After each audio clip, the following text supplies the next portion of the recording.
ശ്രീനാരായണ പരമഗുരവേ നമഃ. നമ്മിൽ ഇല്ലാത്ത കഴിവുകളെ സത്യത്തിന്റെ അടിസ്ഥാനത്തിൽ മറ്റുള്ളവരിൽ കാണുമ്പോൾ നമ്മൾ അങ്ങനെയുള്ളവരെ ആദരവോടെയോ ബഹുമാനത്തോടെയോ മനസ്സുകൊണ്ട് അംഗീകരിക്കുന്നു. പരമാത്മാവിനെ സൃഷ്ടികർത്താവായും അതിന്റെ പാലകനായും ഭക്ത്യാദരപൂർവം ശിവലിംഗരൂപത്തിൽ നമ്മൾ പൂജിക്കുന്നു. ഇതിലേക്കു നമ്മൾ കണ്ടറിഞ്ഞ കാരണവും ഉണ്ട്. ഈ പ്രകൃതിയുടെ രചനാപരമായ നാമരൂപങ്ങളുടെ അറിവു നിറഞ്ഞ ഈ സൃഷ്ടി നമുക്കു ശരീരത്തിനാവശ്യമായതെല്ലാം തരുന്നു. തെങ്ങും മാവും പ്ലാവും മറ്റു വൃക്ഷലതാദികളും അവയുടെ കടമകൾ കൃത്യമായി നിറവേറ്റുന്നു. സൂര്യനും ചന്ദ്രനും ഉൾപ്പെട്ട സൗരയൂഥം കൃത്യമായി പ്രവർത്തിക്കുന്നു. പശുപക്ഷിമൃഗാദികളും നമുക്കു സഹായികളാക്കുന്നു.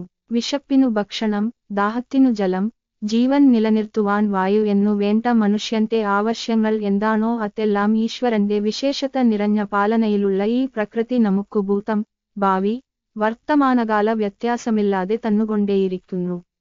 ഇതൊന്നും നമുക്കു നിഷേധിക്കുവാൻ സാധ്യമല്ലാത്ത ജീവിതാനുഭവങ്ങളാണ്. ഇതു പരമാത്മാവിന്റെ വികസിത രൂപമാണെന്നും പരമാത്മാവല്ലാതെ മറ്റൊന്നും ഈ സൃഷ്ടിക്കു മുൻപ് ഉണ്ടായിരുന്നില്ലയെന്നും ശ്രീനാരായണ ഗുരുദേവൻ നമുക്കു പറഞ്ഞു തന്ന മഹാവാക്യത്തെ നമുക്കു വിശ്വസിക്കാം. സത്യത്തിന്റെ വഴികാട്ടിയായ ഗുരുവിനും ആ ഗുരുവിനാൽ നമുക്കു പരിചയപ്പെടുത്തിത്തന്ന പരമാത്മാവാക്കുന്ന സദ്ഗുരുവിനും സൂര്യോദയത്തിനു മുൻപ് സുപ്രഭാതത്തിൽ എഴുന്നേറ്റ് ഭക്തിപുരസരം എന്നും നന്ദി രേഖപ്പെടുത്തണം.